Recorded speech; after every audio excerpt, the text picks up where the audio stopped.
The grand amphitheater of the Galactic Council stretched across 3 kilometers of polished obsidian, its crystalline walls reflecting the bioluminescent patterns of 1,000 different species.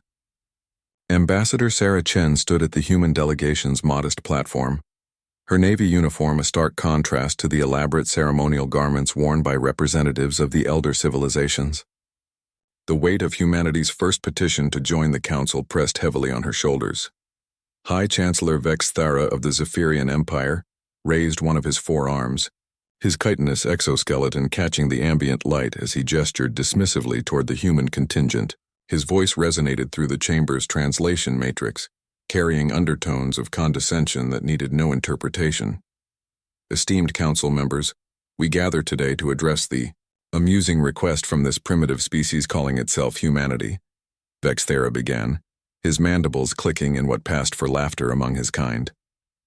These bipedal creatures have barely escaped their single world's gravity well, yet they presume to seek membership among civilizations that have spanned galaxies for millennia. Sarah's jaw tightened, but she maintained her diplomatic composure. The briefing materials had warned her about the Zephyrians' arrogance, but experiencing it firsthand was different. Around the amphitheater, other council members rustled with what could only be described as amusement. The ethereal collective's gaseous forms shimmered with colors that their xenobiologist had identified as expressions of superiority. The machine intelligence known as the Nexus Convergence emitted harmonic frequencies that translated roughly to dismissive laughter. The humans, continued Chancellor Mordag of the crystalline hegemony, his voice emanating from within a towering formation of living crystal, have demonstrated remarkable naivety in their diplomatic approaches. They speak of mutual benefit and peaceful cooperation as if these concepts hold meaning in the true scope of galactic politics. The chamber erupted in a cacophony of alien sounds that the translation systems interpreted as agreement and derision. Sarah noticed how the representatives of younger species, those who had achieved council membership within the last few thousand years, remained conspicuously silent. They remembered their own humble beginnings, but they also knew better than to challenge the established hierarchy. Ambassador Chen finally requested permission to speak, her voice steady despite the hostile environment. Honored council members, humanity may be new to interstellar travel, but we bring unique perspectives and capabilities to this assembly. Our species has overcome countless challenges through innovation, determination, and an unwavering commitment to progress. Progress? Vex Thara's compound eyes fixed on her with predatory intensity. You species that still wage war upon your own kind. You creatures who poison your birth world and squabble over resources like primitive scavengers. What possible contribution could you make to civilizations that have transcended such barbarism? Eons ago, the Quantum Confederacy's representative, existing as a probability cloud contained within a force field, spoke in overlapping voices that created an eerie harmony. Our analysis indicates a 97.3% probability that human integration would destabilize council dynamics. Their emotional volatility and unpredictable behavioral patterns present unacceptable variables. Sarah felt her diplomatic training warring with her human instincts. Every fiber of her being wanted to respond with fire, to defend her species with the passion that had driven humanity to the stars in the first place. Instead, she chose her words carefully, knowing that this moment would determine humanity's future among the stars. We acknowledge our youth as a spacefaring civilization, she said, her voice carrying across the vast chamber, but that youth brings energy, fresh ideas, and a willingness to challenge established paradigms. Humanity has always thrived when facing impossible odds. Impossible odds?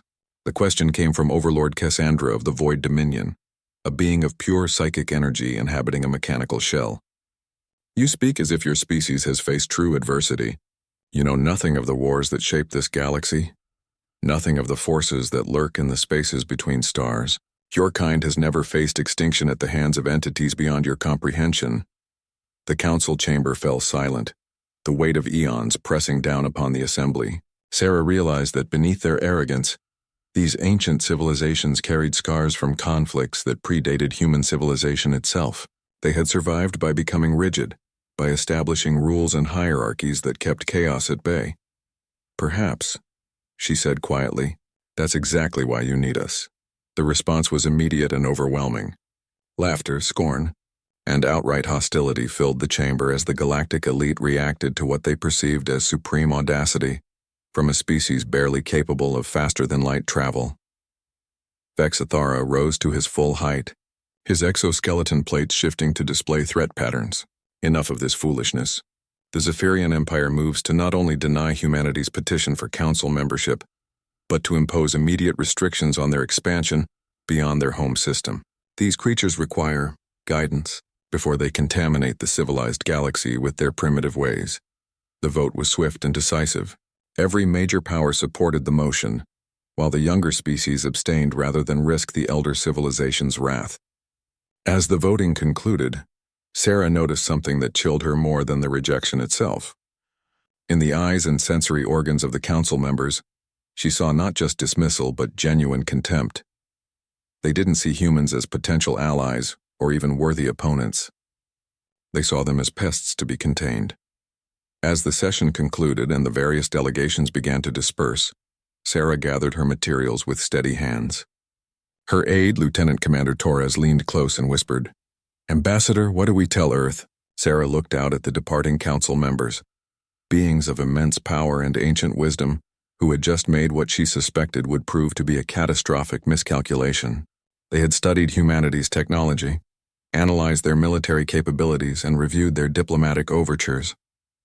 But they had failed to understand the one thing that truly defined her species.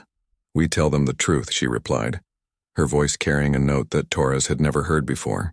"We tell them that the galaxy's elite have chosen to see us as a threat to be contained, rather than partners to be welcomed.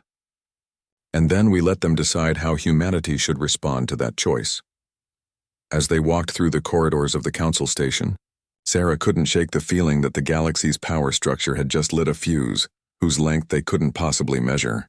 The ancient civilizations had survived by avoiding conflict, by maintaining order through superiority and intimidation.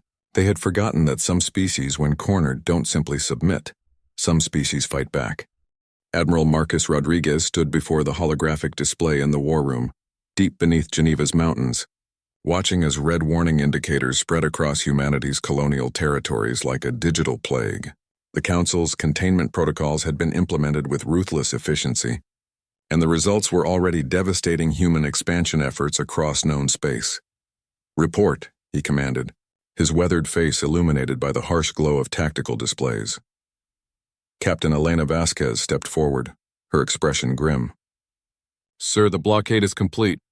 Zephyrian battle groups have established choke points at every major hyperspace junction leading out of our controlled space.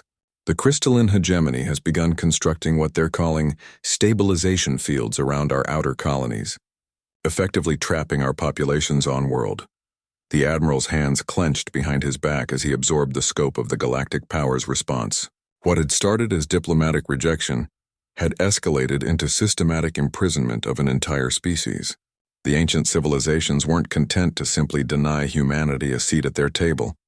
They intended to ensure humans never grew strong enough to demand one. Dr. James Harrison, Earth's leading xenobiologist and former council liaison, gestured toward a series of intercepted communications floating in the display. "It gets worse, Admiral. Our intelligence assets have picked up what appears to be a coordinated propaganda campaign. The Council is spreading information throughout the galaxy, portraying humans as a dangerous anomaly that threatens galactic stability." "Dangerous how?" Rodriguez asked, though he suspected he already knew the answer. "Our psychological profiles, sir.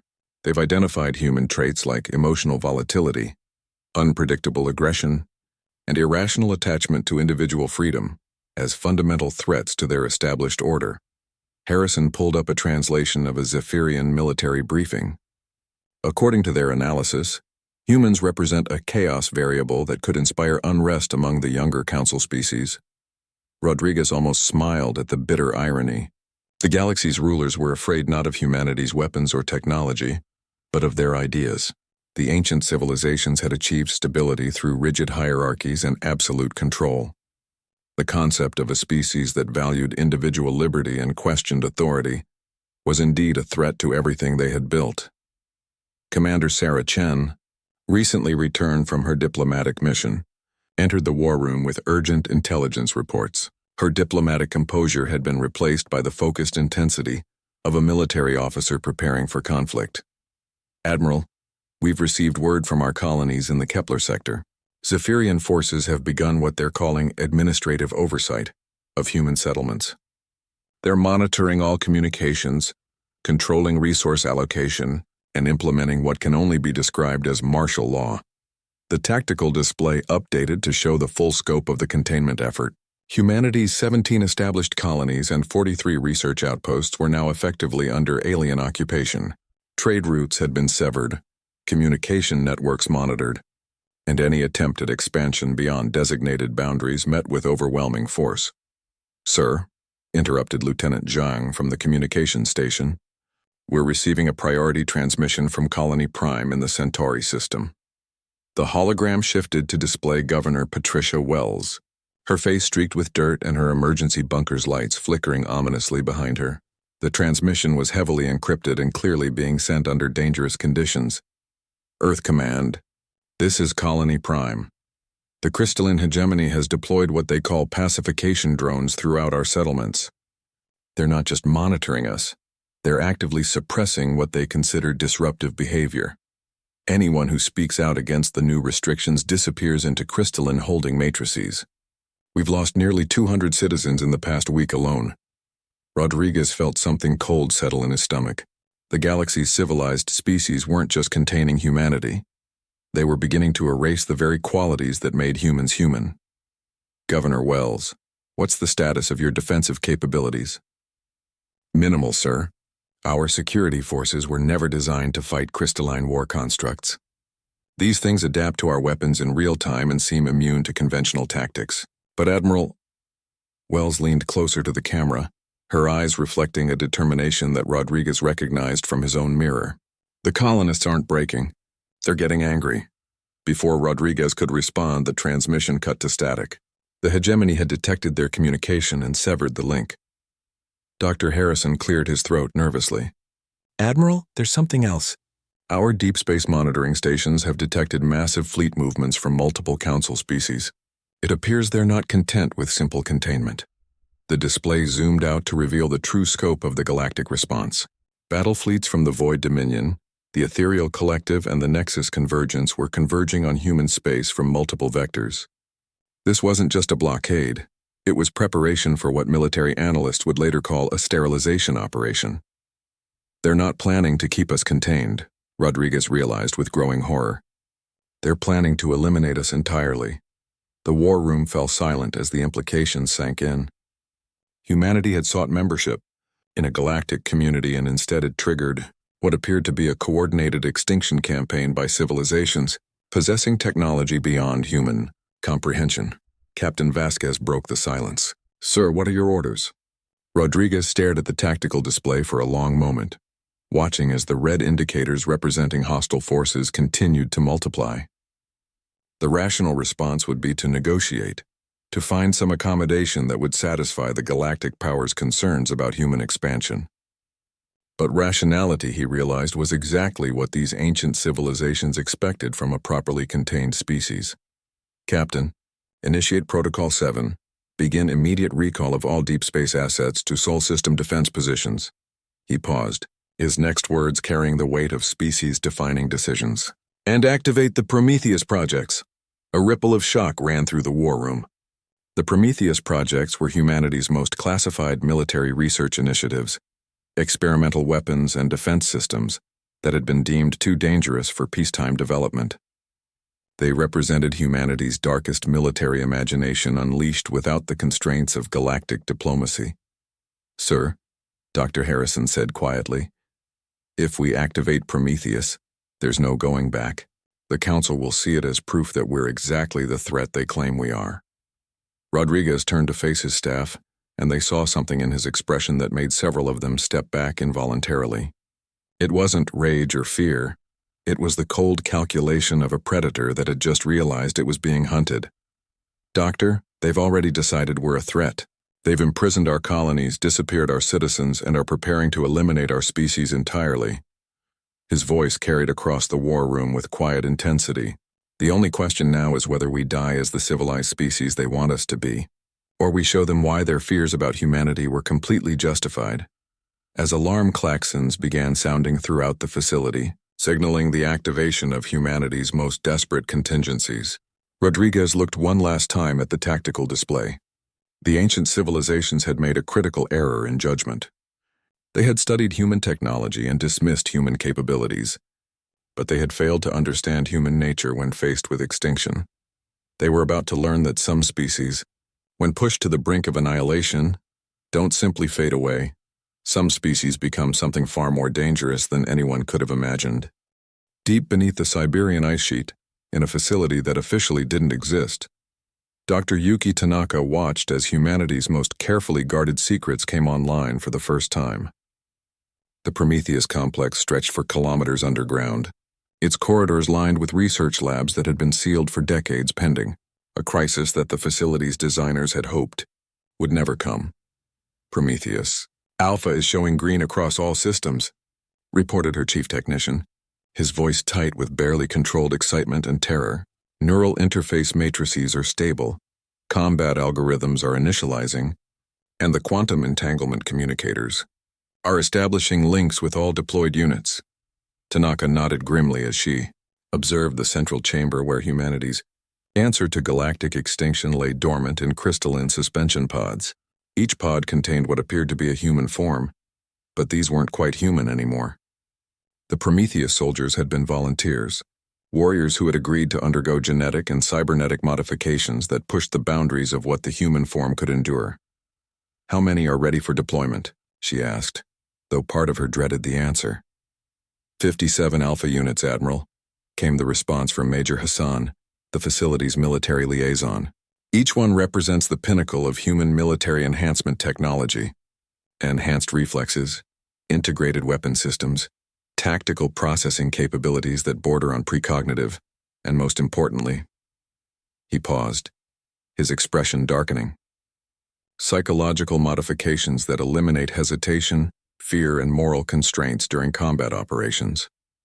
Tanaka felt a chill that had nothing to do with the facility's temperature. The Prometheus program had been humanity's darkest military research project, created during the brief but brutal war with the Tau Ceti separatists. The program had been shut down and classified after its test subjects had demonstrated capabilities that terrified even their creators. Now, facing galactic extinction, humanity was preparing to unleash what they had once deemed too dangerous to deploy. Across the galaxy, similar facilities were coming online. The Prometheus network represented humanity's ultimate contingency plan, not just enhanced soldiers, but an entire military doctrine built around controlled chaos and unpredictable warfare. While the galactic civilizations had spent millennia perfecting their ordered, hierarchical military structures, humanity had been exploring the potential of organized madness. In the neural interface chamber, Captain Maria Santos felt the sensation of awakening for the second time in her life. The first had been her natural birth 28 years ago. This awakening was something altogether different. As the Prometheus enhancement protocols fully integrated with her nervous system, she experienced a fundamental shift in her perception of reality. Fear became data to be processed. Moral concerns became variables in tactical equations. The psychological limiters that prevented humans from unleashing their full capacity for violence simply disappeared. "How do you feel, Captain?" Dr. Tanaka's voice reached her through the communication system. Santos turned toward the observation window, and Tanaka saw something that made her step back involuntarily. The woman's eyes held an intelligence that was undeniably human, but stripped of the emotional constraints that defined human behavior in civilized society. It was the gaze of a predator that had just discovered it was no longer bound by the rules of prey. "I feel clear," Santos replied, her voice carrying harmonics that suggested her vocal cords had been modified along with everything else. "The mission parameters are understood. Eliminate galactic threat to human survival through maximum application of controlled violence. Acceptable casualty projections have been integrated." Tanaka forced herself to maintain professional composure, but internally she wondered if humanity was about to save itself by becoming something that no longer deserved saving. Meanwhile, in Earth's orbital shipyards, Admiral Rodriguez observed the final preparations of humanity's most radical military innovation. The ships being prepared for launch bore little resemblance to traditional human naval architecture. They were asymmetrical, their hulls incorporating technology that seemed to violate several principles of conventional physics. "Admiral, the Berserker-class vessels are ready for deployment," reported Fleet Engineer Thompson. "I have to say, sir, these ships represent everything we learned about warfare from studying species that never developed what we might call civilized military doctrine." Rodriguez studied the tactical specifications of the lead vessel, the UES Fury. Unlike traditional warships designed for fleet engagements and territorial control, the Berserker class had been built around a single principle: the complete psychological destruction of enemy forces through unpredictable and overwhelming violence. "Their weapon systems don't follow standard tactical doctrine," Thompson continued. "Instead of trying to match galactic technology, we focused on creating weapons that galactic civilizations literally cannot predict or counter because they operate on principles that no rational military designer would consider." The Admiral examined the ship's primary weapon array and felt his stomach turn. Humanity had taken everything they understood about psychological warfare and applied it to space combat. The result was a class of vessel that didn't just destroy enemy ships, it traumatized entire fleets into retreat through demonstrations of controlled insanity. "Sir," interrupted his aide, "we're receiving reports from our intelligence assets throughout Council space. Word of our preparations is beginning to leak. The reaction is not what we expected." Rodriguez frowned. "Explain." "The galactic civilizations appear to be genuinely confused by our response, sir. Their psychological profiles suggested that humans would either submit to containment or attempt conventional diplomatic solutions. They literally cannot comprehend why we're choosing to escalate rather than negotiate." A cold smile played at the corners of Rodriguez's mouth. The ancient civilizations had made a fundamental error in their assessment of human nature. They had confused humanity's preference for peaceful solutions with an inability to choose violence when peace was no longer possible. "Admiral," came an urgent transmission from the Prometheus facility. "We're ready to begin deployment. The Alpha units are requesting permission to engage advanced reconnaissance elements."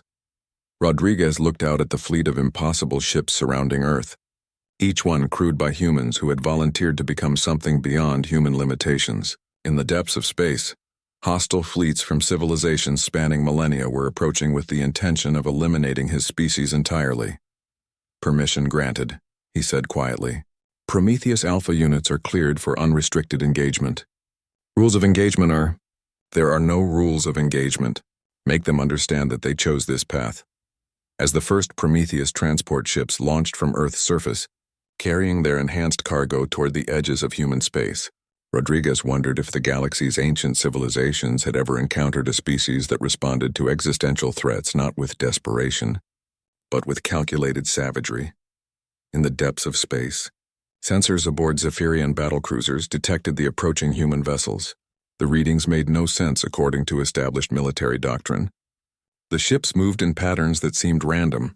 Their energy signatures fluctuated without apparent purpose, and their approach vectors defied tactical logic. High Chancellor Vexithara received the reports with dismissive confidence. "Primitive desperation," he declared to his war council. "These humans flail about like wounded animals, hoping that erratic behavior will somehow offset our overwhelming technological superiority."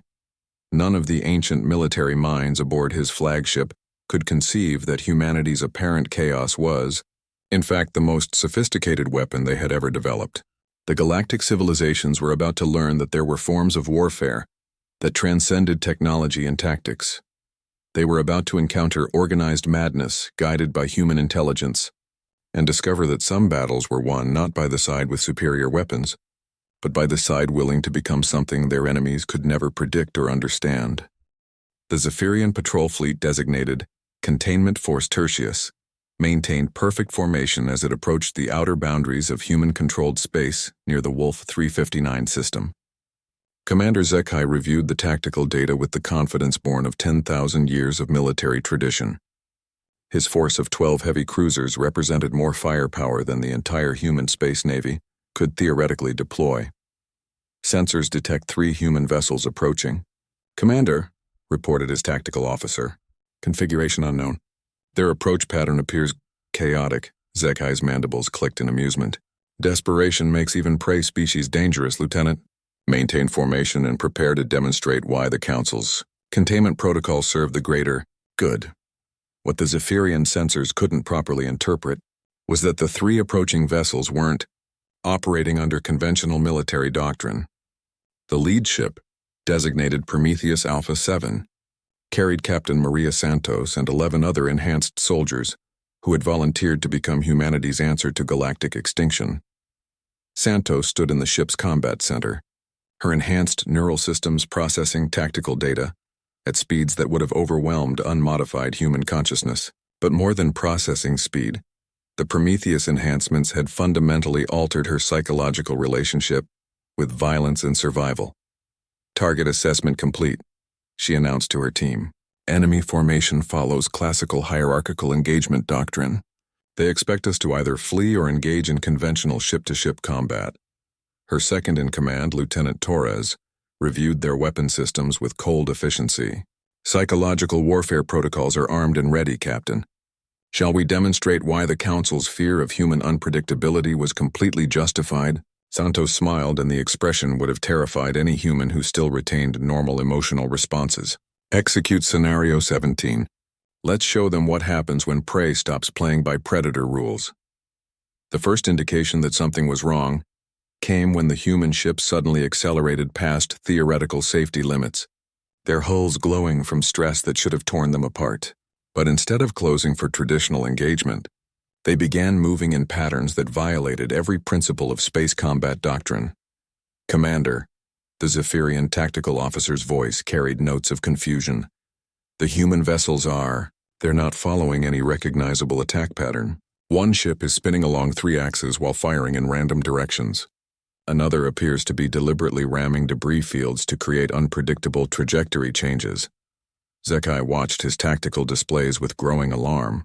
His fleet's automated targeting systems, designed to predict and counter rational military behavior, couldn't lock onto vessels that seemed determined to violate the basic principles of survival. Then the humans opened fire, and the Zephyrian concept of warfare shattered. The weapons emerging from the human ships bore no resemblance to conventional military technology. Instead of focused energy beams or kinetic projectiles, they deployed what could only be described as controlled chaos. Streams of energy that changed frequency and intensity randomly, making them impossible to deflect with standard defensive protocols. Projectiles that fragmented into smaller projectiles that fragmented again, creating expanding clouds of destruction that overwhelmed point defense systems through sheer unpredictability. But the psychological warfare was worse than the physical. Damage, Commander. His communications officer reported with barely controlled panic. We're receiving transmissions from the human vessels. They appear to be... He paused, his translator system struggling with concepts that had no equivalent in Zephyrian military language. What are they transmitting? Zekai demanded. Battle songs, sir. Combat poetry. And laughter. They're laughing while they fight. Zekai felt something he hadn't experienced in 3 centuries of military service. Genuine fear. His species had evolved from predators, but they had become civilized predators bound by rules and hierarchies that made warfare predictable and manageable. What they faced now was something that seemed to have rejected the very concept of civilization in favor of controlled savagery. The human ship designated Alpha 7 suddenly accelerated directly toward the Zephyrian flagship, its hull glowing white-hot from stress. Every tactical calculation suggested the vessel would destroy itself in the attempt, but instead of pulling away, it accelerated harder. Evasive maneuvers, Zekai ordered, but his ship's movement capabilities were designed for fleet formations, not individual combat with vessels that seemed immune to self-preservation. At the last possible moment, Alpha 7 rolled aside, its weapon systems firing at point-blank range into the flagship's ventral armor. But these weren't just weapons, they were psychological. Warfare tools designed to maximize terror rather than simple destruction. The energy beams carved patterns into the Zephyrian hull that resembled ancient human war symbols while simultaneously broadcasting audio transmissions of human warriors from throughout history shouting battle cries in languages that predated spaceflight. "This is impossible," Zekai whispered as his ship's systems registered damage that defied tactical logic. "No rational species fights like this." Captain Santos heard the Zephyrian commander's transmitted despair through her ship's communication systems and felt something that might have once been pity. "Rationality is a luxury of species that aren't facing extinction," she replied on all frequencies. "We gave up rational warfare when you decided to cage us." The battle continued for another 17 minutes. Those Zephyrian records would later describe it as lasting hours due to the psychological trauma inflicted on their crews. By the time the human vessels departed, having inflicted catastrophic damage while sustaining losses that they seemed to consider irrelevant, the Zephyrian patrol fleet was in complete disarray. "Commander," his tactical officer reported with a voice that would never sound the same, "casualty reports are, we've lost 4 ships to complete destruction. 3 more are crippled beyond repair and the remaining vessels—" He paused, staring at his instruments. "Sir, their crews are requesting immediate psychiatric evaluation. They're claiming the human weapons were designed specifically to inflict maximum psychological trauma." Zekai looked at his tactical displays and realized that everything the Galactic Council thought they knew about warfare had just become obsolete. The humans hadn't just fought back. They had fought back using principles that no civilized species would consider. As news of the encounter spread through Council communication networks, a disturbing pattern began to emerge. Human counterattacks throughout their containment zone weren't following any recognizable military doctrine. Instead, they appeared to be designed around the psychological destruction of enemy forces through demonstrations of controlled insanity. The ancient civilizations had spent millennia perfecting warfare as an extension of politics and control. Humanity had just reminded them that warfare at its core was about the willingness to become something that your enemies couldn't understand or predict. In the depths of space, aboard ships that hummed with technologies that violated conventional physics, enhanced humans prepared for the next phase of their liberation campaign. They had tasted first blood and the flavor was intoxicating. The galaxy's elder species were about to learn that some cages, when opened, don't release prisoners. They release monsters that remember every day of their captivity. High Chancellor Vexithera stood before the emergency assembly of the Galactic Council, his usually immaculate exoskeleton showing stress fractures that betrayed his psychological state. The grand amphitheater that had once been filled with arrogant dismissal of human capabilities now hummed with an undercurrent of genuine fear. "Esteemed council members," he began, his translator struggling to convey the tremor in his voice, "the human response to our containment protocols has exceeded all predictive models. In the past 72 standard hours, we have lost 16 patrol fleets, suffered catastrophic damage to 3 major military installations, and witnessed the complete collapse of our psychological warfare divisions." The crystalline form of Chancellor Mordag pulsed with agitated colors. "Explain how a species barely capable of interstellar travel has managed to inflict such losses on forces representing millennia of military evolution." Vex Thera activated the chamber's holographic display, showing tactical recordings from recent engagements that made several council members physically recoil. "They have abandoned all pretense of civilized warfare. Their vessels move in patterns that should destroy them. Their weapons systems operate on principles that our scientists claim violate fundamental physics. And their soldiers—" He paused, his mandibles clicking rapidly in distress. "Their soldiers appear to have been modified beyond the boundaries of their original species." The display showed grainy footage from a crystalline hegemony base that had been attacked by Prometheus Alpha units. The enhanced humans moved through defensive positions with fluid precision, but their methods were what truly disturbed the watching council members. They didn't just neutralize threats. They created psychological terror through demonstrations of capabilities that seemed to border on supernatural. "They call them berserkers," Vexithara continued, using the human term that had begun appearing in intelligence reports. "Modified humans who fight without apparent regard for conventional limitations. Our xenopsychologists believe the humans have systematically removed the evolutionary restraints that prevent most species from fully unleashing their capacity for violence." Overlord Cassandra of the Void Dominion materialized, more solidly within her containment unit, her psychic energy patterns radiating alarm, This was not predicted by any of our behavioral models. The humans were supposed to submit to superior force or attempt rational diplomatic solutions. Instead, they have chosen to become something that our military doctrines cannot counter. The Quantum Confederacy's representatives spoke in their characteristic overlapping harmonies, but now the voices carried notes of discord. Our probability matrices are failing to accurately predict human actions. They appear to be operating under decision-making algorithms that incorporate variables we have never encountered. In galactic military history, Admiral Rodriguez's image appeared in the Chamber's communication system, transmitted from Earth through quantum entanglement networks that the Council had been unable to intercept or decode. His face showed the controlled calm of a man who had made peace with necessary atrocities. "Honored Council members," he said with mock formality, "I trust you're beginning to understand the nature of the species you chose to cage." Vexathara's exoskeleton plates shifted to display aggressive patterns.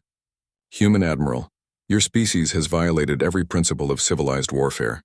Your soldiers fight like primitive savages, your ships operate without regard for crew survival, and your weapons systems appear designed solely to inflict maximum psychological trauma." Rodriguez nodded slowly. "That's an accurate assessment. The question you should be asking is why we developed such capabilities in the first place."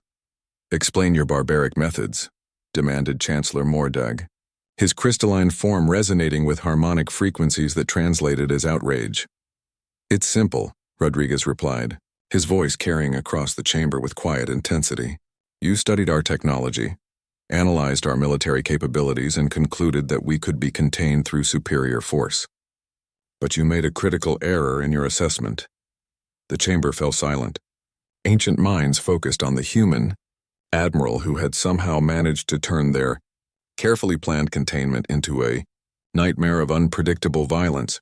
"You assumed that our military doctrine would follow the same rational principles that govern your own civilizations. You expected us to fight like civilized beings who had something to lose." Rodriguez's expression hardened. "But you made one crucial mistake.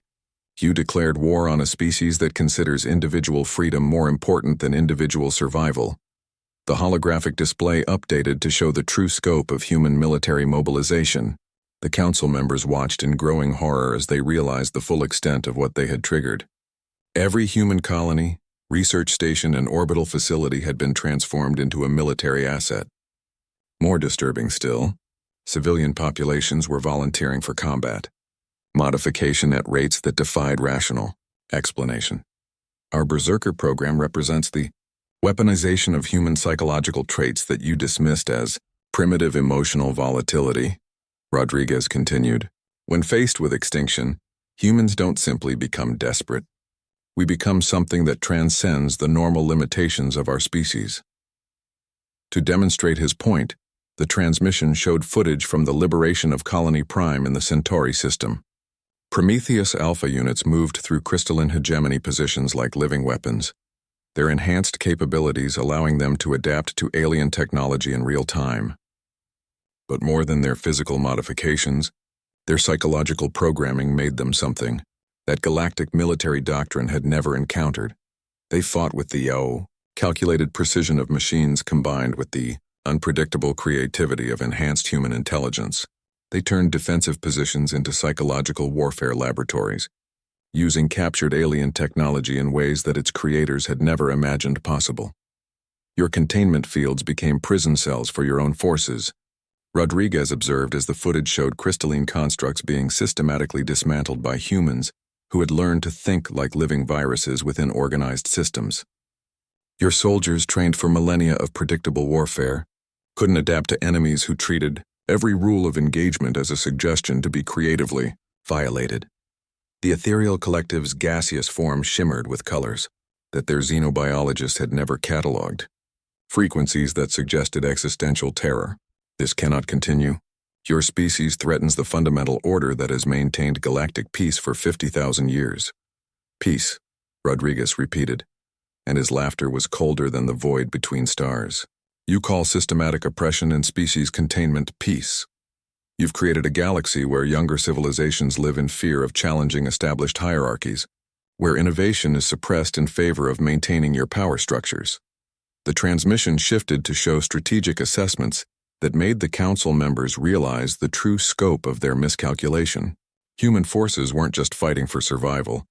They were systematically dismantling the infrastructure that maintained galactic control. Communication networks, trade routes, and military staging areas throughout council space were falling to attacks that seemed designed to maximize chaos rather than territorial gain. The human military doctrine appears to be focused on the complete psychological destruction of enemy command structures, reported General Thekmos of the Nexus Convergence, his mechanical voice carrying overtones of something approaching admiration. They have identified that our civilization's greatest weakness is our dependence on order and predictability. Bexathara's compound eyes focused on the tactical data with growing comprehension. They're not trying to defeat us in conventional terms. They're trying to make us afraid to fight them at all. Now you're beginning to understand, Rodriguez confirmed. Every engagement we win doesn't just remove your forces from the battlefield. It traumatizes the survivors into spreading word throughout your military hierarchies that humans fight like nothing else in the galaxy. The chamber erupted in cacophony as the various species attempted to process this information through their own military traditions. The concept of warfare designed around psychological domination rather than territorial control was so alien to their thinking that many couldn't grasp its implications. This is barbarism, declared Overlord Cassiandra. Warfare conducted without honor, without rules, without the constraints that separate civilization from chaos. Yes, Rodriguez agreed simply, and that's exactly why it works. You've spent so long being civilized that you've forgotten what it's like to face an enemy that chooses effectiveness over honor. The transmission concluded, with footage that would haunt the council members for cycles to come. Human berserker units boarding a Void Dominion dreadnought, moving through corridors filled with defenders who possessed superior technology and overwhelming numbers.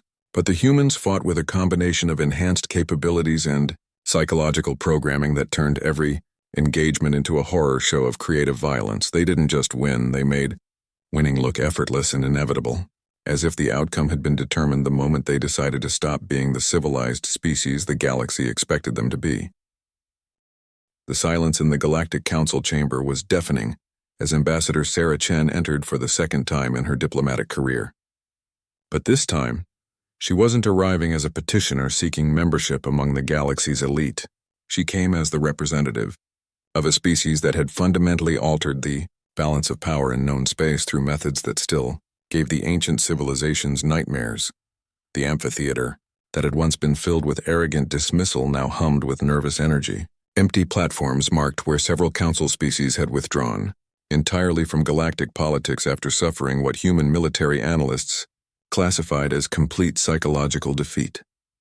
The remaining civilizations watched Chen's approach with the wary attention of former predators who had discovered they were no longer at the top of the food chain. High Chancellor Vexthera, his exoskeleton showing permanent stress fractures from the past 6 months of conflict, rose to address the assembly. His voice, once filled with casual contempt for humanity, now carried undertones of carefully controlled fear. The Galactic Council recognizes Ambassador Chen of the Human Territories, he announced, using the formal designation that acknowledged humanity's expansion far beyond their original containment zone. We have requested this assembly to discuss terms. Chen nodded graciously, but every being in the chamber could sense the difference in her demeanor. Gone was the diplomatic deference of her first appearance. In its place was the quiet confidence of someone representing a species that had proven capable of horrors that galactic civilization had forgotten were possible. Honored council members, she began, her voice carrying across the vast chamber with perfect clarity. 6 months ago, you chose to view humanity as a threat to galactic stability that required containment. Today, I'm here to discuss the new reality that your decision has created. The holographic displays around the chamber updated to show the current strategic situation, and the assembled civilizations absorbed the scope of humanity's transformation with growing alarm. What had begun as a desperate fight for survival had evolved into a campaign that had redrawn the political map of the galaxy. The Zephyrian Empire has withdrawn from 17 strategic sectors, Chen continued with clinical precision. The crystalline hegemony has suspended all expansion operations and requested formal non-aggression treaties. The Void Dominion has restructured their entire military doctrine around avoiding engagement with human forces. The Ethereal Collective has begun exhibiting behavioral patterns that our xenopsychologists classify as species-wide trauma response. Chancellor Mordag's crystalline form pulsed with agitated harmonics. Your species has violated every principle of civilized warfare. Your methods are barbaric, your weapons designed to inflict maximum psychological damage, and your soldiers modified beyond the boundaries of natural evolution. Chen's smile was polite and absolutely terrifying. Yes, that's an accurate assessment. The question is whether you've learned why we developed such capabilities. Overlord Cassandra materialized more fully within her containment field, her psychic energy patterns radiating carefully controlled hostility. Your point is made, human. Your species has demonstrated that primitive savagery can overcome advanced civilization through sheer brutality. What are your demands? Demands? Chen appeared genuinely surprised. I think there's been a misunderstanding. We're not here to make demands. We're here to explain the new paradigm that your choices have created. The chamber fell silent as the ancient minds processed this unexpected response. They had prepared for negotiations, for territorial concessions, for the kind of diplomatic resolution that typically followed military conflicts. What they hadn't expected was a species that seemed genuinely indifferent to the traditional structures of galactic power. The Prometheus program has been a remarkable success, Chen continued, activating displays that showed the current deployment of enhanced human forces throughout the galaxy.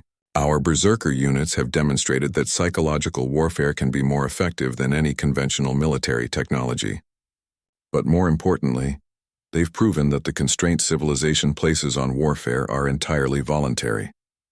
Admiral Rodriguez appeared via quantum transmission, his image flanked by tactical data that made several council members visibly recoil. Council members, we've spent the past 6 months teaching your civilizations a simple lesson. Predictability in warfare is a luxury that only applies when both sides agree to follow the same rules. The displays updated to show footage from recent engagements that had become the stuff of galactic military legend. Human forces moving through alien defensive positions like living embodiments of chaos, their enhanced soldiers adapting to enemy technology in real time while their ships operated, according to principles that violated conventional physics. Your military doctrines assumed that all spacefaring species would eventually develop similar approaches to warfare, Rodriguez continued. Hierarchical command structures, predictable tactical responses, and technologies designed for territorial control. You never considered what would happen if you encountered a species that treated warfare as an art form rather than a political tool.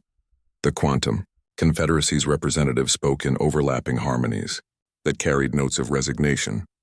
Our probability matrices indicate that continued conflict with human forces results in cascading system failures across all operational parameters. Your species fights in ways that our strategic algorithms cannot predict or counter. That's because our strategic algorithms aren't based on rational military doctrine, Chen explained.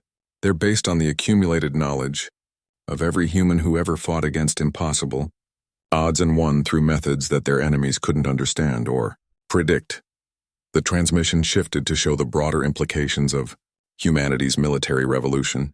Younger species throughout the galaxy were beginning to study human tactics, not because they wanted to emulate human brutality, but because they recognized the effectiveness of unpredictable warfare against established powers. The galactic order you've maintained for 50,000 years is ending, Chen announced with matter-of-fact precision. Not because we're conquering it, but because we've demonstrated that it was never as stable as you believed. Vexithara's mandibles clicked frantically as he processed the scope of what the humans were suggesting. You're proposing to destabilize the entire galactic political structure? We're not proposing anything, Rodriguez replied. We're simply explaining what's already happening. Every species that's watched human forces defeat supposedly superior civilizations is asking themselves why they should continue accepting a hierarchy based on military superiority that we've proven is obsolete. The chamber erupted in cacophony as the various species attempted to process this information. The concept that their entire political system might collapse not through conquest but through demonstration of its fundamental weaknesses was more terrifying than any military threat. "What do you want from us?" demanded Chancellor Mordag, his crystalline form resonating with frequencies that indicated barely controlled panic. Chen's expression softened slightly, showing the first hint of the diplomat she had once been. "We want exactly what we wanted 6 months ago. Recognition as equals in a galactic community based on mutual respect, rather than hierarchical dominance." "And if we refuse?" asked Overlord Cassandra. "Then you continue to face the consequences of treating equals as inferiors," Rodriguez answered simply. "Our Berserker units will continue their mission to liberate human territories, and every engagement will serve as another demonstration that your military superiority was always an illusion maintained through the consent of the governed." The council members found themselves facing a choice that challenged everything they believed about power and control. They could accept humanity as equals and acknowledge the end of their hierarchical system, or they could continue a conflict with beings who fought like organized nightmares and seemed to grow stronger with each engagement. "We need time to consider," Vexathera said finally, his voice carrying the exhaustion of a predator that had learned it was no longer the apex species. "Of course," Chen replied graciously. "Take all the time you need. But remember, every day you delay is another day that younger species throughout the galaxy watch human forces demonstrate that your power was never as absolute as you claimed." As the session concluded, and the various delegations began to disperse, Chen remained in the chamber for a moment, observing the ancient civilizations that had once dismissed humanity with casual contempt. They looked smaller now, diminished by the realization that their control over the galaxy had always depended on others' willingness to accept their superiority. The galaxy was indeed entering a new era, one where power would be earned rather than inherited, and where the willingness to fight without limits would matter more than technological superiority. Humanity had not conquered the stars through superior technology or ancient wisdom. They had won by becoming something that their enemies could never predict, never fully understand, and never completely defeat. In showing the galaxy what unlimited human potential looked like, they had also shown every other species what their own potential might be if they